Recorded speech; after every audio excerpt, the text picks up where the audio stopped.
नमस्कार, मैं पारितोष शर्मा, प्रोफेसर बड़ा बिजनेस। स्वागत करता हूं आप सभी का बड़ा business case problem solving course में, जो है स्पाइस। जी हां, सही सुना आपने, smart presentations for investors, customers and employees. इस वीडियो में मैं आपको देने वाला हूं 3 ऐसे जरूरी टेम्पलेट्स। जी हां, ये बहुत क्रिटिकल टेम्पलेट्स हैं, और क्रिटिकल मैं आपको इसलिए कह रहा हूं, अगर आप एक प्राइवेट लिमिटेड कंपनी चलाते हैं या फिर एक प्राइवेट लिमिटेड कंपनी में तब्दील करने वाले हैं, हो सकता है आज आप एक छोटी स्टार्टअप हो सकता है आप एक छोटी दुकान चलाते हो, अभी कोई दिक्कत नहीं है, पर अगर आप एक स्ट्रक्चर्ड बिजनेस करना चाहते हैं तो ये तीनों के तीनों टेम्पलेट्स आपके लिए क्रिटिकल हैं, क्योंकि आपकी कंप्लायंसेस में आएंगे ये तीनों के तीनों टेम्पलेट्स। तो इनसे आप दूर नहीं भाग सकते, इनको समझना बहुत ही ज्यादा जरूरी है। इस वीडियो में मैं जितने भी टेम्पलेट्स बताऊंगा आपको, वो रेडीमेड मिलेंगे आपको डाउनलोड करने के लिए भी इस वीडियो के डाउनलोड सेक्शन में। तो आप ज्यादा से ज्यादा ध्यान लगाइएगा इस वीडियो में इन टेम्पलेट्स को समझने में, और जहां जहां आपको जरूरी लगे नोट्स बनाइए। आप को तो पता ही है कि केवल इंफॉर्मेशन से नहीं, इंप्लीमेंटेशन से बनता है बड़ा बिजनेस। तो आइए शुरुआत करते हैं पहले टेम्पलेट से। सबसे पहला टेम्पलेट जिसकी मैं आपसे बात करने वाला हूं, उसको कहते हैं ऑफर लेटर टेम्पलेट। देखिए, ये ऑफर लेटर क्या चीज है? ऑफर लेटर वो होता है जो आप एक एम्प्लॉय को देते हैं कंपनी ज्वाइन करने से पहले। इसका मतलब क्या है कि मान लीजिए आपने किसी इंप्लॉय को इंटरव्यू के लिए बुलाया, वो इंप्लॉय आपके पास आया, इंटरव्यू में पास हो गया, आपको भी अच्छा लगा, उसको भी अच्छा लगा, आप दोनों को लगा अब हम इकट्ठा मिलकर काम कर सकते हैं। तो नेक्स्ट स्टेप क्या आएगा?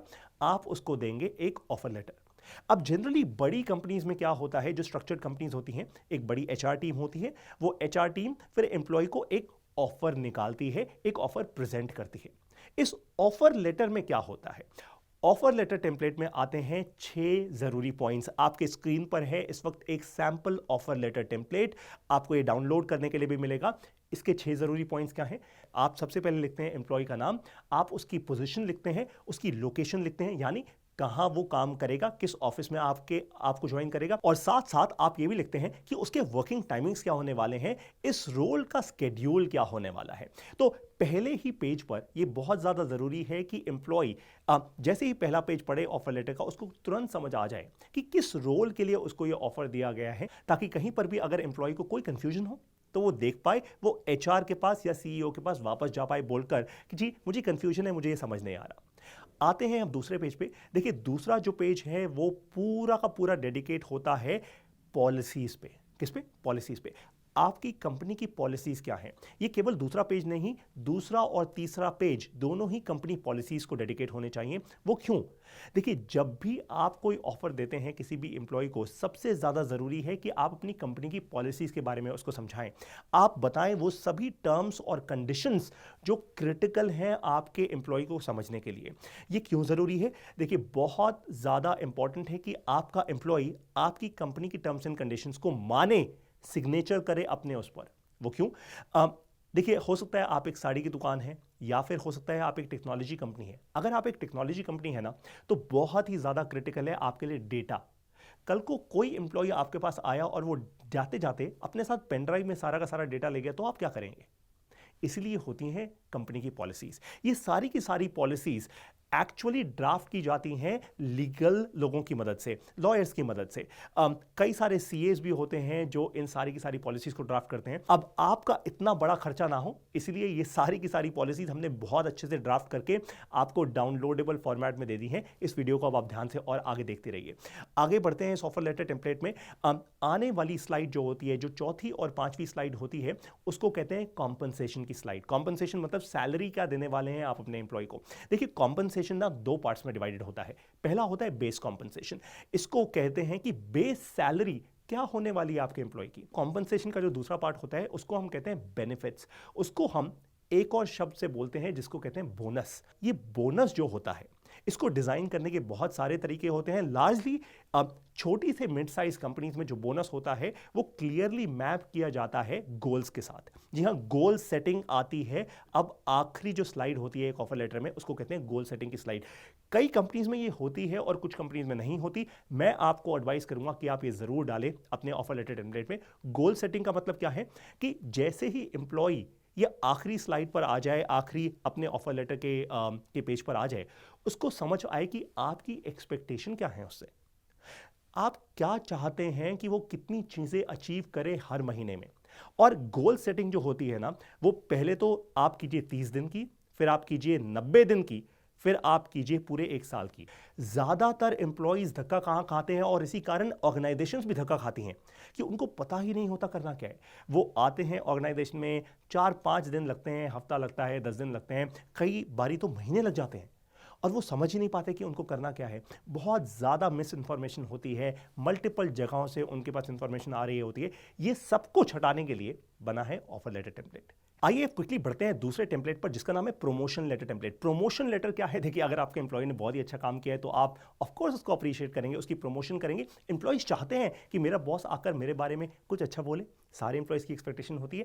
प्रमोशन लेटर टेम्पलेट बनाना बहुत ही आसान है। आप देखिए, अभी आपकी स्क्रीन पर है ये प्रमोशन लेटर टेम्पलेट का एक पूरा का पूरा बना बनाया डॉक्यूमेंट। ये भी आपको मिलेगा डाउनलोड करने के लिए। आप ध्यान से समझिए अभी इसको। सबसे पहले अगर आप ऊपर टॉप पर देखें, लिखा हुआ है फ्रॉम, जिसका मतलब किसकी तरफ से आया है। सो फ्रॉम द एचआर और द सीईओ। उसके बाद नेक्स्ट लाइन है टू का मतलब किस एम्प्लॉय के लिए बना हुआ है ये promotion letter.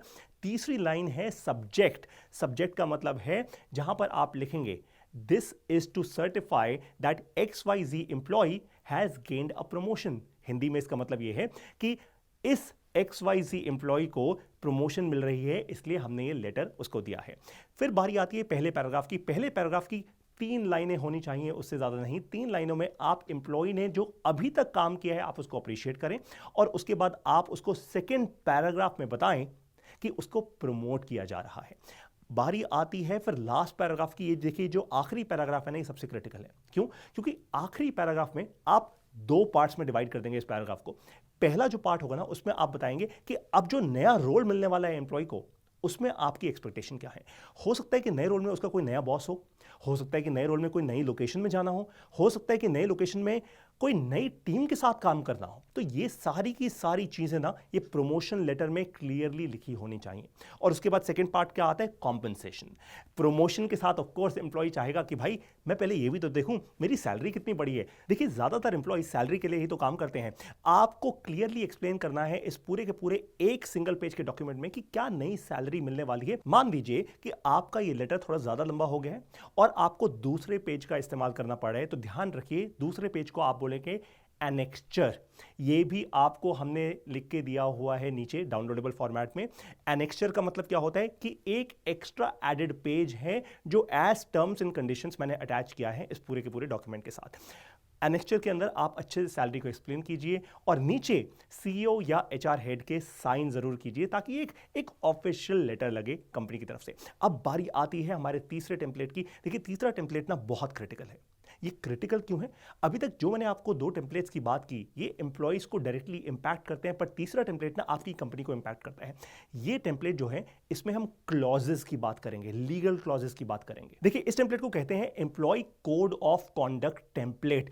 Code of conduct का मतलब क्या है कि जो भी एम्प्लॉय मेरी कंपनी में आएगा, मैं क्या चाहता हूं कि वो किस तरीके से रहे और किस तरीके से काम करे। इस क्लॉजेस वाले डॉक्यूमेंट में पहला क्लॉज जो है ना, उसका नाम है अधेरेंस टू कंप्लायंसेस, जिसका मतलब कि जितने भी कंप्लायंसेस हैं कंपनी के, जितनी भी चीजें हैं जो अकॉर्डिंग टू लॉ कंपनी को माननी ही माननी है, वो आपका हर एक एम्प्लॉय मानेगा। इसका मतलब होता है अधेरेंस टू कंप्लायंसेस। जैसे कि मान लीजिए कि आपका ऑफिस दिल्ली में रजिस्टर्ड है। जी हां, अब दिल्ली सरकार के जितने भी लॉज होंगे, आपके ऑफिस पे जो अप्लाई करते होंगे, वो आपके एम्प्लॉय को मानने ही होंगे। इसलिए बहुत ही ज्यादा जरूरी है कि ऑफर लेटर के साथ आप ये डॉक्यूमेंट भी दें जिसपे आपका एम्प्लॉय साइन जरूर करे।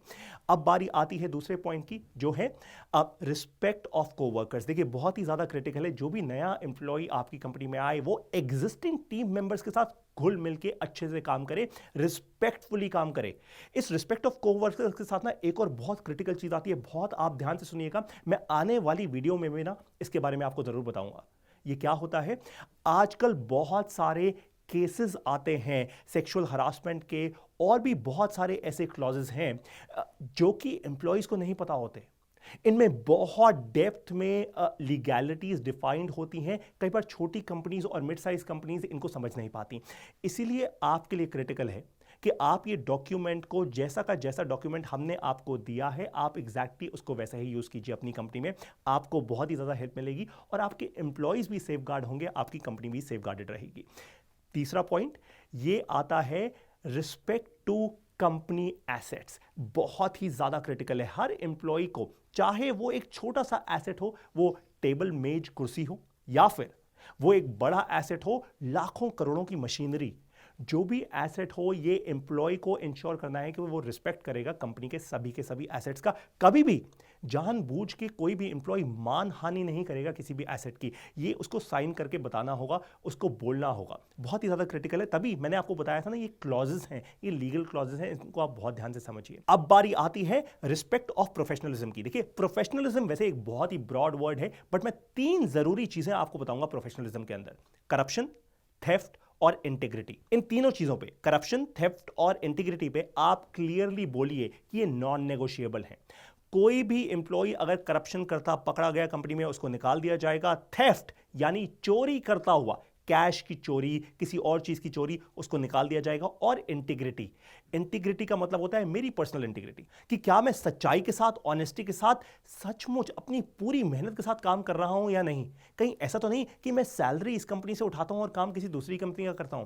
अगर मेरी इंटीग्रिटी में प्रॉब्लम है तो तुरंत के तुरंत कंपनी मुझे बाहर निकाल देगी। ये 3 पॉइंट्स आपको बहुत क्लियरली लिखने हैं इस डॉक्यूमेंट में, और समझाने भी हैं हिंदी में अपने सभी के सभी एम्प्लॉइज को, ताकि एम्प्लॉइज को ये बात समझ आ जाए कि कंपनी भी हमारा ख्याल तभी रखेगी जब हम बेसिक्स पे, फंडामेंटल्स पे बहुत ही ज्यादा स्ट्रांग रहें। और आखिरी पॉइंट जो है उसको कहते हैं explanation of disciplinary action by the company, जिसका मतलब क्या है, ये सारे के सारे जो मैंने आपको अभी क्लॉजेस बताए, कंपनी फिर ये बोलती है कि अगर आपने ऐसा कोई भी कदम उठाया जो कंपनी के हित में नहीं है, या फिर जो लॉ के हित में नहीं है, जो इस पूरे के पूरे क्लॉजेस के हित में नहीं है, तो हम एज अ कंपनी हम क्या डिसिप्लिनरी एक्शन लेंगे आपके खिलाफ। देखिए, ध्यान से आप इस बात को सुनिए। इसका मतलब ये नहीं है कि आप अपने एम्प्लॉय को डरा रहे हैं या धमका रहे हैं, ऐसा बिल्कुल भी नहीं है।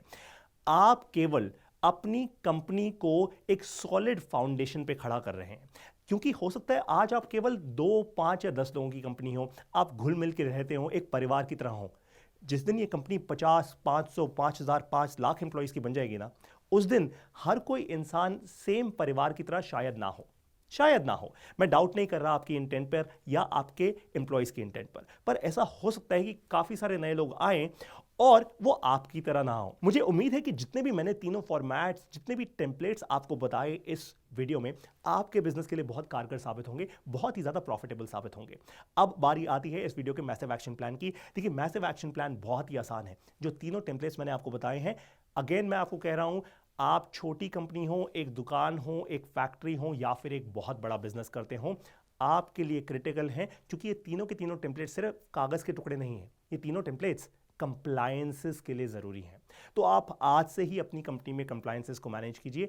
इन टेम्पलेट्स को आप अभी डाउनलोड कर सकते हैं वीडियो के डाउनलोड सेक्शन से, और इंप्लीमेंट कर सकते हैं अपनी कंपनी में। अगर आपको कहीं पे भी आपको लगे कि आप कंफ्यूज हो रहे हैं, आपको नहीं समझ आ रहा, वीडियो दोबारा देख सकते हैं, या फिर एक एचआर कंसल्टेंट को भी हायर कर सकते हैं। कोई भी ऐसा अच्छा एचआर कंसल्टेंट जिसको 5 से लेकर 10 साल के बीच का अच्छा एक्सपीरियंस है, जिसने शायद आप जैसी कंपनीज में काम किया हो, एचआर को मैनेज किया हो, आप उसको बुलाइए। वो आपसे एक बार एक प्रोजेक्ट को इंप्लीमेंट करने की फीस लेगा। हर कंसल्टेंट की अपनी एक अलग फीस होती है, पर लार्जली ये 30 से 50 हज़ार रुपए की आपसे कोई फीस लेगा ये कंसल्टेंट आके बहुत आसानी से, बहुत ही तसल्ली से आपकी कंपनी में ये सारी पॉलिसीज को इंप्लीमेंट करवा देगा। तो मुझे उम्मीद है कि ये वीडियो, जिसका नाम है कैसे करें एम्प्लॉयज को हायर, इंस्पायर और मैनेज, आप सभी बिजनेस ओनर्स के लिए बहुत ही ज्यादा कारगर साबित होगी। इस वीडियो में और बड़ा बिजनेस के इस प्रॉब्लम सॉल्विंग कोर्स में मेरे साथ बने रहने के लिए आप सभी का बहुत बहुत धन्यवाद।